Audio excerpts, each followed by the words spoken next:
नमस्कार, India news देख रहे हैं आप। मैं गरिमा श्रीवास्तव आपके साथ। कर्नाटक में भारतीय जनता पार्टी की हार ने कांग्रेस पार्टी में जान फूंक दी है। भाजपा पूरी कोशिश में जुट गई है कि दूसरे राज्यों में प्रदर्शन बेहतरीन रहे और कोशिश अभी से जारी है। इसके अलावा कर्नाटक में कांग्रेस के अलावा तमाम दूसरी पार्टियां भी उत्साहित नजर आ रही हैं। कर्नाटक में एक ऐसी पार्टी को हार मिली है जो पूरी तरह से ब्रांड मोदी पर निर्भर थी। ऐसे में ये सवाल खड़े होने लगे हैं कि क्या ब्रांड मोदी लड़खड़ाता हुआ नजर आ रहा है? अगर इस सवाल का जवाब हाँ है तो इसका असर 2024 के लोकसभा चुनाव पर कितना पड़ सकता है, यानी इस बार के चुनावी हार और जीत को सीधा 2024 के चुनाव से जोड़कर देखा जा रहा है। अभी कुछ और राज्य हैं जहां पर विधानसभा चुनाव होने हैं। ऐसे में स्थिति 2024 की और भी ज्यादा साफ हो सकती है। 2022 में मोदी का जादू न केवल गुजरात में दिखा, बल्कि साल के शुरुआत में बीजेपी ने लगातार दूसरी बार सत्ता बरकरार रखते हुए उत्तर प्रदेश में भी इतिहास रचा था।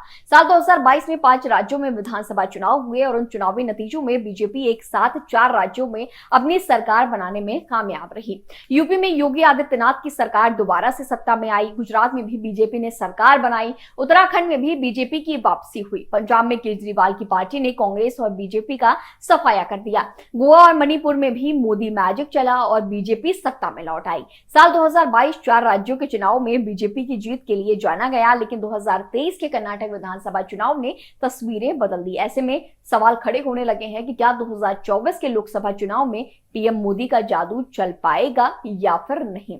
ये कहना कि मोदी मैजिक खत्म हो रहा है बहुत जल्दबाजी होगी। कर्नाटक या साउथ इंडिया में बीजेपी का ज्यादा समर्थन नहीं रहा है। मोदी मैजिक का असर भी दक्षिण भारत में कभी बहुत ज्यादा नहीं रहा, ऐसा पहले की जो रिकॉर्ड्स हैं वो बताते हैं। साथ ही विधानसभा चुनाव ज्यादातर लोकल मुद्दों पर लड़े जाते हैं, ना कि नेशनल मुद्दों पर। जब से मोदी ने केंद्र की सत्ता संभाली है तब से लोकसभा चुनाव का पैटर्न विधानसभा चुनाव के वोटिंग पैटर्न से अलग रहा है। राजस्थान 2018 विधानसभा में कांग्रेस जीत कर आई थी, लेकिन 2019 के लोकसभा चुनाव में पूरी 25 सीटें बीजेपी का खाते में आ गई। ऐसे में ये कहना जल्दबाजी होगी कि कर्नाटक नतीजों के बाद मोदी मैजिक पर कोई बड़ा असर पड़ेगा। अभी ये कहा जा सकता है कि कर्नाटक विधानसभा चुनाव के बाद कर्नाटक में लोकसभा चुनाव में बीजेपी की सीटों पर थोड़ी कमी हो सकती है। साल 2024 का लोकसभा चुनाव कांग्रेस के लिए एक सवाल पैदा करता है कि कांग्रेस किसकी लीडरशिप में आम चुनाव लड़ेगी। कांग्रेस के सबसे बड़े नेता राहुल गांधी ही हैं, लेकिन अगर राहुल गांधी को पीएम कैंडिडेट घोषित कर दिया जाए तो मुकाबला राहुल बनाम मोदी का हो जाएगा,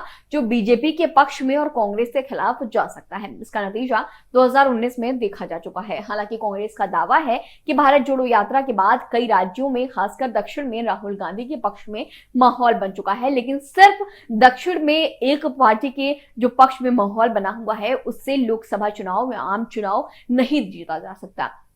कांग्रेस इसको कर्नाटक विधानसभा चुनाव के नतीजों से भी जोड़ रही है, लेकिन इस सबके बीच भी पीएम मोदी और बीजेपी किसी भी चीज को हल्के में नहीं लेते। कर्नाटक में मिली हार से बीजेपी के रणनीतिकार पूरी तरह से चौकन्ने हो गए हैं और इस साल जिन जिन राज्यों में विधानसभा चुनाव होने हैं उन राज्यों में तैयारियां तेज कर दी गई है। बीजेपी अभी से सतर्क हो गई है, चौकन्नी हो गई है। आपको बता दें कि तेलंगाना, मध्य प्रदेश और छत्तीसगढ़ में अभी विधानसभा चुनाव होने हैं। साल के आखिरी में ये चुनाव हो सकते हैं और बीजेपी इन सभी जगहों पर चुनाव में आगे आकर के वोट, लोक जनता का दिल जीत कर वोट हासिल करना चाहती है। खैर, स्थिति क्या होगी आगे और क्या कुछ होगा, 2024 का चुनाव कितना दिलचस्प होगा, आपको बताएंगे। बने रहिए इंडिया न्यूज के साथ। धन्यवाद।